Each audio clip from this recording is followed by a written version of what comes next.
రాష్ట్రంలో రెండో రోజు ఆర్టీసీ సమ్మె కొనసాగుతోంది. కార్మికులు డిపోల ముందు ఆందోళనలు చేపట్టారు.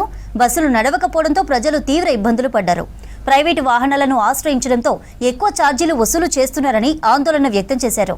మరోవైపు కార్మికులు సమ్మె విరమించాలని ప్రభుత్వం కోరుతున్నా సమస్యల పరిష్కారం అయ్యేదాకా సమ్మె కొనసాగుతుందని కార్మికులు స్పష్టం చేశారు. ప్రజలకు ఇబ్బందులు కలగకుండా ఉండేందుకు ప్రత్యామ్నాయ ఏర్పాట్లు చేస్తున్నారు అధికారులు.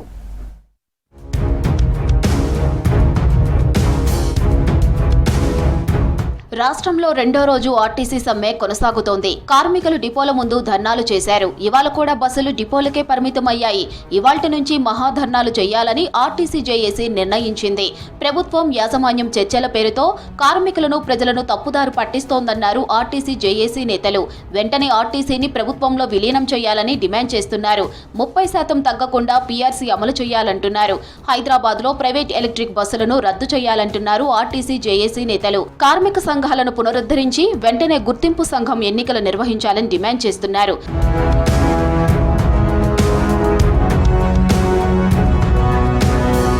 ఉమ్మడి వరంగల్ జిల్లా వ్యాప్తంగా రెండో రోజు కూడా డిపోల దగ్గర కార్మికులు ఆందోళనకు దిగారు. బస్సులు లేకపోవడంతో ఉమ్మడి వరంగల్ జిల్లాలో బస్టాండ్లో నిరీక్షించారు ప్రయాణికులు. వరంగల్ రీజియన్లోని 9 డిపోల పరిధిలో మొత్తం 1036 బస్సుల్లో 228 బస్సులు మాత్రమే తొలి రోజు నడిచాయి. దీంతో ఆర్టీసీకి 2 కోట్ల మేర నష్టం వచ్చింది. సమ్మెలో 3311 మంది కార్మికులు పాల్గొన్నారు.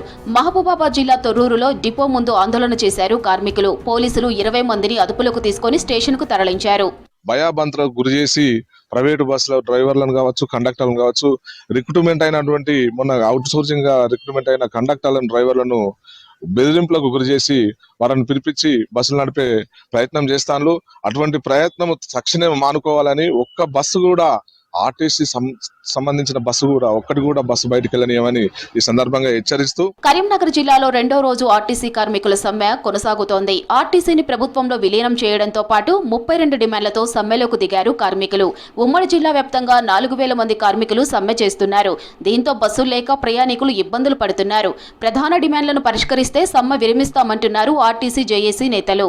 ఇన్నటికి ఈ రోజుకు కదలిక అంటే ప్రభుత్వం వద్ద కానీ మేనేజ్మెంట్ వద్ద కదలిక లేదు. ఇందులో చేసే ఎంప్లాయీస్ మాత్రం ఇప్పటి వరకు నిన్నట్టుండి ఇప్పటి వరకు ఎవరైతే ఎక్కడ జాయిన్ అయ్యి ఉద్యోగం చేసిన దాఖలాలు అయితే లేవు. ఒక్కొక్క బస్సులో చూడండి 150 మంది 160 మంది ఎక్కిస్తుండ్రు. ఆ డ్రైవింగ్ రాని వాళ్ళని డ్రైవ్ చేస్తే రేపు ఏమైనా జరిగితే అది మేనేజ్మెంటే బాధ్యత వహిస్తుంది. ఆర్టీసీ కార్మికుల సమ్మెతో ఆదిలాబాద్ జిల్లా ప్రయాణికులు ఇబ్బందులు పడ్డారు. బస్సుల కోసం బస్టాండ్లలో గంటల కొద్దీ ప్రయాణికులు పడిగాపులు కాశారు. బస్సులు లేకపోవడంతో ప్రైవేటు వాహనాల్లో వెళ్తే ఎక్కువ డబ్బులు వసూలు చేస్తున్నారని ఆరోపిస్తున్నారు ప్రయాణికులు. సమ్మెతో రెండింతల ఛార్జీలు వసూలు చేస్తున్నారని ఫైర్ అయ్యారు. గంట సేపటి నుంచి వెయిట్ చేస్తున్నాము. ఇక్కడ బస్సులు కూడా సక్రమంగా వస్తలేవు. అందుకే ప్రజలు కూడా ఎక్కడెక్కడ నిల్చొని ఉన్నారు. ప్రైవేట్ వెహికల్స్ వారు గతంలో అయితే ఒక 150 వరకు తీసుకునేవారు. ఇప్పుడు ఒక 250, 300 అట్లా తీసుకుంటున్నారు వేరే వెహికల్స్ వాళ్ళు. ఉమ్మడి మెదక్ జిల్లాలో రెండో రోజు బంద్తో బస్సులు బయటికి రాకపోవడంతో ప్రయాణికులు ఇబ్బందులు పడ్డారు. అద్దె బస్సులను నడుపుతున్నప్పటికీ ప్రయాణికులకు సరిపోవడం లేదు. మరోవైపు కార్మిక సంఘాలు డిమాండ్లు పరిష్కరించే వరకు సమ్మె కొనసాగిస్తామంటున్నాయి. ఇదే మహాలక్ష్మి స్కీమ్ పెట్టారు. మహాలక్ష్మి వల్ల ఒక నెలకు 350 కోట్ల రూపాయలు ఇవ్వాలి. అవి చాలిసాల గంటల 150, 120 ఇట్లా ఇస్తూ ఉన్నారు. ఇప్పుడు ఎందుకంటే రిటైర్మెంట్ అయిన వాళ్ళకి కూడా వాళ్ళకి ఇవ్వాల్సినటువంటి బెనిఫిట్స్ అన్నీ ఎట్లా ఇంతవరకు కూడా ఇవ్వకుండా అట్లా బెనిఫిట్ 24 నుంచి ఉన్నాయి. మరి దయచేసి ఈ కార్మికులు ఎందుకు గురించి చేస్తున్నారని ఒకసారి మీరు ఆలోచించాలి. ఉమ్మడి ఆదిలాబాద్ జిల్లాలో ఆర్టీసీ సమ్మెతో బస్సులన్నీ బంద్ అయ్యాయి. ప్రయాణికులు ఇబ్బందులు పడ్డారు. దీంతో ప్రత్యామ్నాయ చర్యలు చేపట్టారు అధికారులు. ఆదిలాబాద్, ఉట్నూరు, నిర్మల్, బైంసా, ఆసిఫాబాద్, మంచిర్యాలలో తాత్కాలిక నియామకాలు చేపట్టారు. భారీగా తరలివచ్చిన వారిలో కండక్టర్, డ్రైవర్లుగా నియామకాలు చేపట్టారు అధికారులు. డ్రైవింగ్ లైసెన్స్ ఎప్పుడు నుంచో ఉంది. ప్రైవేట్ లా ఇంతకు ముందు లారీలు అవి ఇవి గూడ్స్ వెహికల్ పెద్ద నడిపేవాడిని. ఇప్పుడు ప్రజెంట్ ఆ వేకెన్సీ ఉన్నది కాబట్టి వచ్చేసినాను. 10th మేము లైసెన్స్ అన్ని కావాలని అడిగారు. అన్ని ఉన్నాయి నా దగ్గర. ఎక్స్పీరియన్స్ లైసెన్స్ కూడా ఉంది నా దగ్గర. అన్ని ఉన్నాయి నా దగ్గర. వనపర్తిలో ఆర్టీసీ సమ్మెలో ఉద్రిక్తత ఏర్పడింది. ప్రైవేటు వ్యక్తులతో బస్సులు నడపడంతో అడ్డుకున్నారు ఆర్టీసీ కార్మికులు. పోలీసులు వీరిని అరెస్ట్ చేసి స్టేషన్కు తరలించారు. అయితే పోలీసులతో ఆర్టీసీ కార్మికులు వాగ్వాదానికి దిగారు. ఆర్టీసీ కార్మికులను బలవంతంగా జీపులో ఎక్కించి పోలీస్ స్టేషన్కు తీసుకెళ్లారు.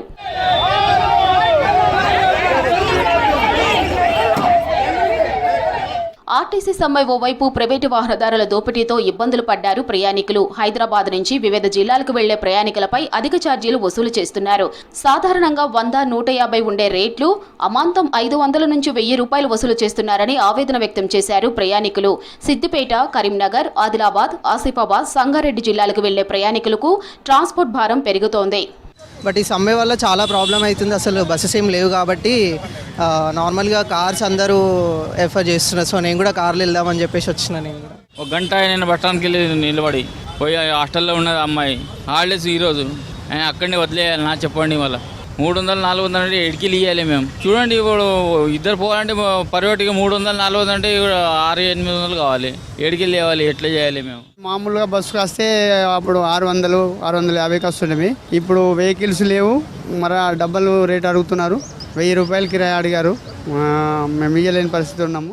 సమ్మెతో ప్రైవేటు అద్దె బస్సులు నడుస్తూ ఉండటంతో గ్రామీణ ప్రాంతాలకు బస్సు సౌకర్యాలు లేక రైతులు, కార్మికులు ఇబ్బందులు పడుతున్నారు. ఆర్టీసీ బస్సుల్లో ప్రయాణం సురక్షితంగా ఉంటుందని ప్రభుత్వం కార్మికుల సమ్మెను విరమించేలా చర్యలు తీసుకోవాలని ప్రజలు కోరుతున్నారు.